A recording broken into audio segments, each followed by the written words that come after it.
새 시즌을 여는 K리그1 프리뷰로 시작해볼까 하는데요. 자, 2월 중순에 개막하는 K리그1 거의 역대 사상 최초로 가장 빠르지 않나요? 지난 시즌에 3월 1일 날 개막을 했거든요. 네. 그때도 이제 좀 쌀쌀했었던 그런 기억이 나는데 이번에는 무려 2주나 앞당겨서 2월 15일 뭐 역대 가장 빠르다라고 지금 얘기가 나오고 있고 뭐 여러 번 우리가 말씀을 드렸지만 그 아시아 챔피언스리그 8강부터 결승 그 토너먼트가 4월부터 5월에 있고요. 또 피파 클럽 월드컵 6월 그리고 또 우리가 이제 동아시안컵이라고 부르는 이제 이원 챔피언십이 또 7월에 있죠. 그러니까 이런 것 때문에 경기를 할 수 없는 날 이제 쭉쭉쭉쭉 빼면서 이제 앞으로 당기다 보니까 이게 2월 15일까지 와버리는 이제 그런 상황이 됐는데 뭐 어쩔 수 없는 상황이죠. 상황이라는 건 우리가 이해를 하는데 이제 그만큼 이제 뛰는 선수들이나 이제 응원하는 팬들 모두가 좀 많이 쌀쌀한 날씨를 견뎌야 된다. 그리고 이렇게 부상 조심해야 된다는 이제 그런 부분에 대해서 우리가 좀 걱정하면서 이제 시즌 개막을 맞이하게 됐습니다. 다행히 이제 지난주에 비해서는 날씨가 굉장히 많이 포근해지긴 했습니다. 낮 기온은 영상이긴 해요. 네, 뭐 지난주는 낮에도 영하였는데 네. 지금 예상 기온도를 보니까 서울 기준으로 내일 낮 기온이 한 영상 10도까지는 올라가는 것 같더라고요. 그럼 조금은 포근한 날씨일 것 같고 프로축구연맹도 이런 부분을 좀 감안해가지고 1라운드 일정들은 최대한 남쪽 지역에 있는 경기장에서 경기를 하도록 배정을 했거든요. 그래서 이런 부분을 좀 많이 돌파를 할 것 같고 지금 감독들의 얘기를 들어보면 가장 애로사항은 보통은 이제 7주에서 8주 정도가 걸리는 동계훈련 기간이 5주에서 6주 정도로 줄었단 말이죠. 네. 2주의 차이가 발생을 했기 때문에 보통 그렇습니다. 사이클이라는 게 체력 훈련을 2주 가량 하고 이제 수비 조직 훈련, 공격 훈련, 뭐 특별한 또 추가적인 세트피스나 패턴 플레이 이런 과정을 가야 되는데 지금 체력 훈련이 일단은 2주에서 1주로 많이 줄었다고 해요. 네. 그 부분이 올 시즌에 어떤 변수로 작용할 것인가를 좀 감독들은 많이 주목을 하고 있습니다. 네. 자, 아무래도 무엇보다도 일단은 신나긴 신납니다만 부상은 조심해야 될 것 같습니다. 자, 아시아 축구연맹 챔피언스리그에 출전 중인 팀들은 이미 경기 일정 시작을 했습니다. 네, K리그 3연패에 성공한 울산은 좀 아시아 무대에서는 지금 좀처럼 좀 길을 펴지 못하고 있는데 조기 탈락이 확정되어 있는 상태고 또 홈에서 일본의 가와사키 상대했던 포항도 이제 선수 퇴장 이슈가 발생을 하면서 0대4로 완패를 했고요.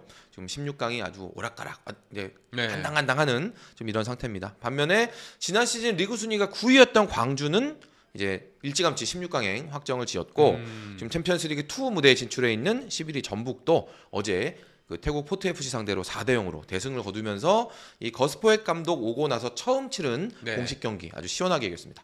알겠습니다. 자, 거스포엣 감독이 가장 사실 지금 이번 시즌 무엇보다 눈길이 가는 팀 중에 하나인데 데뷔전을 챔피언스리그에서 했네요. 네, 이게 전북이 지난 시즌에 리그 10위 그러면서 이제 승강 플레이오프까지 가지 않았습니까? 어떻게 보면은 21세기 들어서 K리그에서 가장 강력한 왕조를 구축했던 팀인데 좀 속된 말로 망신을 당했잖아요 지난 시즌에. 그러면서 김두현 감독도 불과 7개월 만에 물러나게 됐고 새로운 이제 수장인 거스포엣 감독을 선임을 했는데 또 감독 선임 과정도 굉장히 좀 어떻게 보면 흥미진진했잖아요. 이정효 감독도 언급이 됐었고, 뭐 정종용 감독도 면접했다는 얘기가 있었었고, 근데 최종적으로 이제 외국인 감독을 선택한 전북인데, 그래서 과연 포획 감독이 어떤 축구를 펼칠 것이냐. 또 포획 감독이 과거에 맡았던 클럽 팀이나 그리스 대표팀 경기를 보면서 우리가 이 사람이 갖고 있는 전술적 컨텐츠에 대한 분석을 했지만 이게 실제로 전북에 어떤 방식으로 입혀질 것이냐가 궁금했었어요. 사실 동계훈련 동안에 부정적인 얘기들이 좀 많았거든요. 전북하고 포획 감독의 이 결합에 대해 가지고 왜냐하면 뭐 연습 경기 결과가 신통치 않다더라, 내용이 좋지 않아서 선수들이 불안해한다고 한다, 뭐 포획 감독이 선수를 이 포지션에 쓰고 저 포지션인데 그게 맞냐, 굉장히 많은 얘기가 뒤로 흘러나왔어요. 근데 어제의 그 완승 한 방으로 제가 볼 때는 팀이 실제로 불안감을 갖고 있었을지는 모르겠지만. 외부에서 갖고 있던 시선들 포함해서 그런 것들이 어제 한 방으로 다 씻겨지지 않았나. 그 정도로 어제의 승리는 굉장히 컸고 특히 이 전북이 이번 겨울에는 사실 그렇게 요란스럽지 않은 이적 시장을 보냈어요. 선수 영입이 송범근 복귀, 김영빈 수비에 들어오고 그리고 이제 이탈리아 국가대표팀에 소집된 경력이 있는 안드레아 콤파뇨 그리고 풀백 최우진 이 정도로만 끝났단 말이에요. 그래서 전북답지 않은데 이랬는데 어제 그 중에서 콤파뇨가 전북의 선택의 이유를 확실하게 누구는 누구는 그렇게 표현하더라고요. 뚝배기 파스타 두 방 제대로 제대로 해줬다. 뚝배기 파스타. 예. 아 진짜 이 선수는 네. 어떤 구질의 크로스나 센터링 이 뒤에서의 긴 볼이 올라와도 뭐를 다 갖다 맞춰요. 오. 아마 공중볼을 한 개 빼고 다 한 개 놓치고 다 자기 머리에 다 맞췄을 거예요. 오. 그 정도의 엄청난 장악력을 보여줬고 그리고 이제 포획 감독의 전술도 어제 어느 정도는 또 나왔습니다. 심플하지만 굉장히 빠르고 공간을 잘 활용하는 네.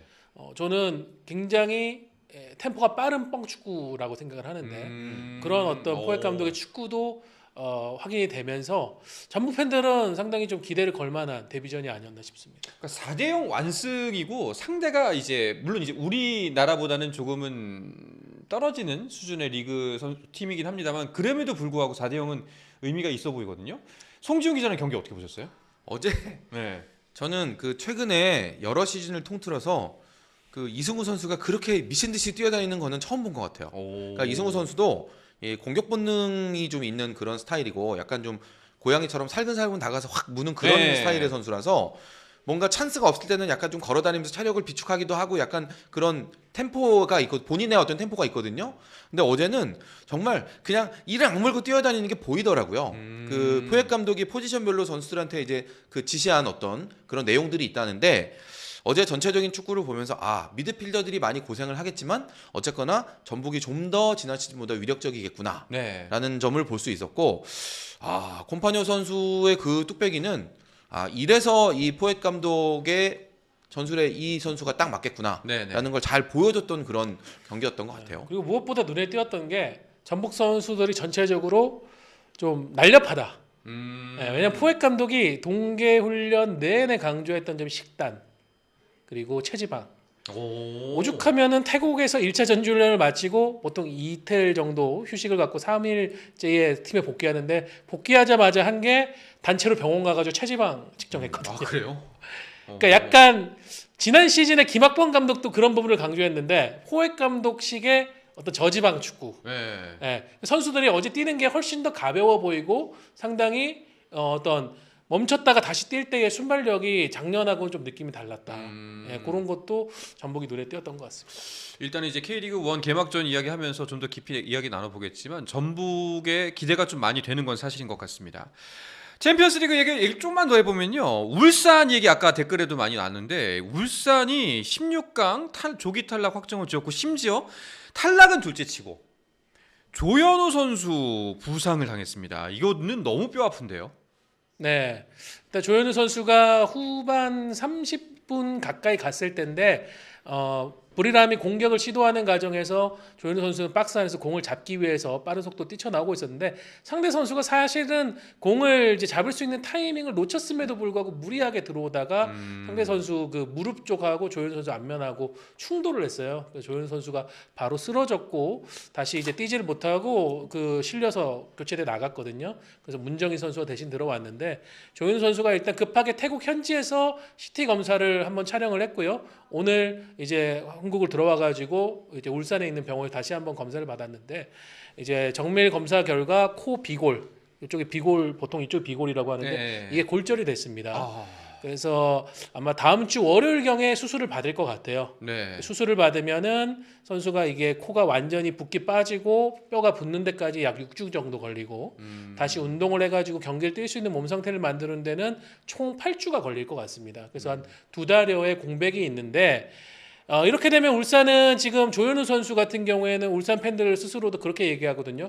울산 HD에서 울산 H를 맡고 있다. 네. 조현우 선수의 엄청난 선방 능력이 울산 수비의 하이라이트라고 할 수 있는데 그게 지금 빠지는 상황입니다.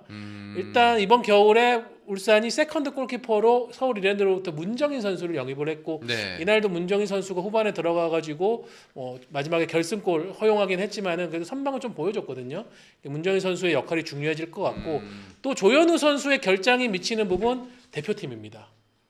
지금 대표팀이 김승규, 조현우 두 선수가 한꺼번에 빠지는 게 어쩌면 이번 3월 소집이 처음이 될 수도 있어요. 네. 한 번도 그동안 기억이 없네요. 네, 김승규 선수가 빠진 동안에는 조현 선수가 잘 메웠었었는데 그렇죠. 지금 김승규 선수가 소속팀에서 무릎 십자인대 부상으로 인해서 지금 수술을 받고 지금 회복 중이고 조현우 선수도 약 2달가량 빠지면 3월 소집에는 못 오거든요. 이렇게 되면 홍명보 감독도 골키퍼진을 구성하는 데 있어가지고 사실은 두 선수에게 집중됐던 A매치 경험이 이제는 부메랑 효과가 될 수가 있는 거죠. A매치 경험이 적은 선수들로 일단 3월 두 경기를 치러야 되는 상황이 됐습니다. 다행히 이제 3월 두 경기가 그렇게 오만하고 어디죠? 요르단입니다. 요르단. 네. 네. 홈 경기이기 때문에 네. 조금은 이제 마음을 살짝은 놓을 수가 있을 것 같긴 합니다만 그래도 아직까지 재작년에 겪었던 그 불안감이 저는 아직 가시지 않았거든요. 그리고 이 두 네. 경기를 통해서 우리가 본선행을 확정지을 수도 있기 때문에 그렇죠. 사실 두 경기가 중요하고 이걸 이제 대신 거꾸로 생각하면 만약에 이 두 경기에서 선발로 나오는 기회를 잡아서 좋은 활약을 보여주면 그동안 한국 축구 대표팀 수문장은 김승규 아니면 조현우였어라는 그런 고정관념을 깰 수 있는 네. 이제 새로운 옵션으로 자리를 확실히 잡을 수 있는 그런 기회도 받을 수 있을 것 같습니다. 네. 알겠습니다. 자 그러면은 개막전 일정을 쭉 짚으면서 한번 이제 각 팀들에 대해서 이야기를 깊이 나눠보도록 하겠습니다. 자 2월 15일 토요일 드디어 내일 개막입니다. 일단 공식적인 개막전은 포항 스틸리아드에서 포항과 대전의 경기가 공식 개막전이 되는 거죠. 네. 뭐 예년에는 보통 보면은 K리그 1 챔피언 팀의 경기가 공식 개막전이 그러니까요. 되는 경우가 많았는데 울산이 지금 수요일에 AFC 챔피언스리그 엘리트 경기를 마치고 어제 이제 오후에 입국을 했거든요. 그러다 보니까 선수들이 경기를 준비하는 절대적인 시간에 대한 부담감이 있다 보니까 이걸 조금 바꿔서 일정을 조금 더 일찍 소화한 포항 그리고 대전의 경기로 치러지게 됐습니다. 뭐 이 경기도 아무래도 많은 관심이 모일 수밖에 없죠. 박태하, 항소농 또 포항의 선수 시절 두 레전드의 맞대결이기도 하고 정재희 선수 지난 시즌 포항의 에이스 역할을 톡톡히 했는데 올해는 대전 유니폼을 입고 이제 스틸리아드를 방문합니다. 그리고 대전으로 간 K리그 최고의 토종 골캐터 주민규 선수가 새로운 팀에서 어떤 활약을 보여줄 것인가 이런 것도 중요할 것 같고 포항도 지금 이 경기를 앞두고 나흘 전에 가와사키 프론탈레와의 경기에서 뭐 아스프로 선수의 퇴장 여파가 있었지만 그걸 감안하더라도 0대4라는 좀 치명적인 패배를 당했거든요. 네. 이거 어떻게 회복을 할지도 지켜봐야 되겠습니다. 뭐 지난 시즌 성적으로 본다면 당연히 포항이 잘 할 것 같지만 근데 왠지 이번 그 FA 시장이나 뭐 선수들 이동을 본다면은 대전에 눈길이 가는 게 사실입니다. 그러니까 사실은 대전과 포항이 이게 그 주축 멤버들이 좀 많이 바뀌었는데 포항 같은 경우는 선수들이 나가면서 바뀐 상황이라면 대전은 너무 많이 영입해서 바뀐 이제 그런 좀 차이가 있거든요. 그래서 이런 사실 대전 같은 경우는 특히나 이제 뭐 팀 하나 더 만들어도 될 정도의 아주 풍부한 스쿼드를 가지고 있기 때문에 이제 황선홍 감독 입장에서는 이 선수들을 어떻게 교통 정리를 해서 이제 팀을 이제 베스트 11을 만들고 이제 그거 이제 나머지 선수들 이걸 정해야 될 텐데 네. 한 팀을 이제 베스트로 정해놓고 나머지 선수들을 약간 좀 쉬게 할지 아니면 전체적으로 이제 돌려가면서 쓸지 이 부분이 또 성적하고도 연결이 되고 시즌 초반에 팀 분위기하고도 연결이 되기 때문에 어떤 판단할지 좀 궁금하네요. 네. 자 이렇게 1시에 포항 스틸리아드에서 포항과 대전의 경기가 공식 개막전으로 펼쳐지게 되고요. 이어서 3시 반에 제주에서 제주 대 서울의 경기가 펼쳐지게 되는데 이번 시즌 전 가장 많은 이목을 집중시킨 팀 서울이 아닐까 싶습니다. 네, 지금 울산과 더불어서 올 시즌 유력한 우승 후보로 언급이 되고 있죠. 김기동 감독은 어제 열린 K리그 1 개막 미디어 데이에서 다들 왜 이렇게 예측들을 잘 못하시냐, 우리가 무슨 우승 후보냐라고 발뺌을 했지만은 사실은 뭐 전력을 봤을 때도 지난 시즌 전력에서의 마이너스 요소가 적은 상황에서 지금 김진수, 문선민, 정승원, 이한도 요소마다 보강을 상당히 잘했어요. 그러면서 한 22명 정도의 스쿼드가 굉장히 강해졌습니다. 네. 그렇게 된다면 한 시즌을 끌고 나가는 김기동 감독의 힘이나 그런 부분이 더 뭐라고 해야 될까 지지를 받을 수가 있거든요. 그런 부분에서 많은 사람들이 지금 서울을 우승 후보 양강 구도의 어떤 한 축으로 꼽는 것 같습니다. 네. 뭐 서울이 아직 그 스트라이커는 정해지지 않았지만 그럼에도 불구하고 가장 강력한 전력을 갖고 있다라는 거는 수긍이 가시나요? 그러니까 스트라이커가 이제 마지막에 점을 찍어주는 역할을 하긴 하겠지만 그 그 나머지 지금 현재 구축한 라인업도 상당히 괜찮다는 느낌이고 뭐 스트라이커 정해진 것 같던데요. 아 그래요? 예, 뭐 대략 지금 정해지고 아직 발표가 안 났는데 네. 그러니까 구단이랑 어느 정도 이렇게 교류가 이루어지고 있고 선수한테 뭐 이렇게 뭔가 전달된 것도 있고 한 거 보니까 네. 아마 조만간 이제 그 9번까지도 정해진다면 서울이 좀 제대로 완성된 모습을 보여줄 수 있을 것 같습니다. 댓글들 뜨기 시작했습니다. 계속 언급이 되던 그 선수 맞나요? 저 중엔 없어요. 아, 저 중엔 없어요? 저 중엔 없습니다. 지금 나오는 네네. 진짜로? 저 중엔 없어요. 그 마르코 저기 선수죠. 네. 엄마 찾아 산말리? 네. 알겠습니다. 네, 뭐 네, 두간치치 선수라고 네. 이미 뭐 외신에서도 한번 언급이 됐는데, 네. 이 선수가 서울이 뭐 심혈을 기울인 그 선수는 아니에요. 저랑 송지훈 선배 둘이서 지금 보면은 이번 겨울에 서울이 엄청 역점을 두고 큰맘 먹고 뽑고 있는 선수가 있다라고 하는데, 약간 이 선수는 지금 그래도 일단 개막 시작하기 전에 우리가 채워야 되지 않겠냐, 이런 차원에서 보강하는 선수고, 진짜 서울이 역점을 두고 있는 선수는 빠르면 3월에 올 수도 있고 좀 늦으면 6월에 올 수 있는 그 보강. 그러면은 일단은 이 선수는 그 이제 1순위 픽은 아니고 서울이 생각하는. 그렇죠. 1순위에 뒀던 선수는 아니죠. 그렇지, 아니지만 네. 일단은 마르코 로이스 아니고. 어이구 마르코 로이스. 마르코 로이스 오면 좋죠. 순간 가슴이 뛰었네 내가. 마르코 로이스 와가지고 네. 링가드랑 둘이서 뭐 휘저어 주면은 링가드가 불편할 걸. 링가드가. 그런 상황인데. 네. 알겠습니다. 자, 상대인 제주 홈구장에서 펼쳐집니다. 그리고 제주는 또 야심차게라는 표현이 맞을까요? 이름까지 바꿨습니다. 네, 제주 유나이티드에서 제주 SK로 이제 기업명을 따라가는 이제 그런 구단 명칭 변화를 선택을 했는데, 사실 지난 시즌에는 좀 기대에 많이 못 미쳤어요. 여러 가지로. 또 김학범이라는 게 사령탑의 어떤 무게감이나 또 선수단의 인건비나 이런 여러 가지를 고려했을 때 아마 팬들이 좀 만족하지 못하셨을 것 같은 그런 생각이 드는데, 김학범 감독이 이번에 많이 겨울에 절치부심했고요. 또 선수 영입에도 직접 선수들에게 다 연락하면서 공을 많이 들였고, 이번에 제가 가고시마 캠프 가서 이제 만났잖아요. 그런 이야기들도 많이 들었는데, 제가 직접 가서 이제 연습 경기 훈련하는 거 지켜본 제주 축구는 이제 지난해에 비해서 이제 조직력이나 압박 같은 거 상당히 좋아졌고, 그리고 수비진과 미드필드진 구성도 괜찮은데 여전히 이게 공격이 지금 해결이 안 돼요. 김학범 감독 얘기를 들어보면 스트라이커하고 이제 왼발 쓰는 포워드 이 두 자리를 지금 영입을 해야 되는데, 금전적인 문제도 있고 또 마음에 드는 선수가 안 나타나는 문제도 있고 해서 지금 딜레마가 있거든요. 그 자리를 이제 어떻게 잘 마무리를 짓느냐의 여부, 요게 좀 중요할 것 같고, 특히나 제주가 지난 시즌에 38경기 했는데 38골 넣었단 말이에요. 골이 안 터져서 정말 어려움을 겪었던 팀이라는 점을 감안을 하면은 이제 이 공격의 보강 이게 정말 중요하다는 그런 생각이고, 뭐 김학범 감독한테 얘기 들어보니까 뭐 작전은 명확합니다. 원정은 잘 모르겠고 일단 홈에서는 무조건 나 이긴다. 뭐 우승 후보건 뭐고 뭐 우리 팀과 상대 전적 어떠고 다 필요 없고 제주 월드컵 경기장에서는 일단 우리가 무조건 이길 겁니다. 그 얘기를 하더라고요. 지금 댓글에 저거 떴는데 제주 남태희 인터뷰 썰 풀어주십시오. 송지훈 기자 현장 비하인드 기대합니다.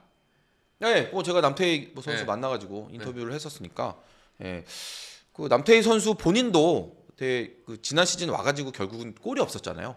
물론 부상 때문에 출전 경기 수 자체가 좀 적기는 했지만 일단 골이 없었기 때문에 그 부분이 좀 많이 힘들었다라는 얘기를 하고, 등번호에 대한 좀 약간 좀 애착, 기대감 이런 걸 좀 보여주더라고요. 올해 등번호 한 자릿수로 바뀌었죠.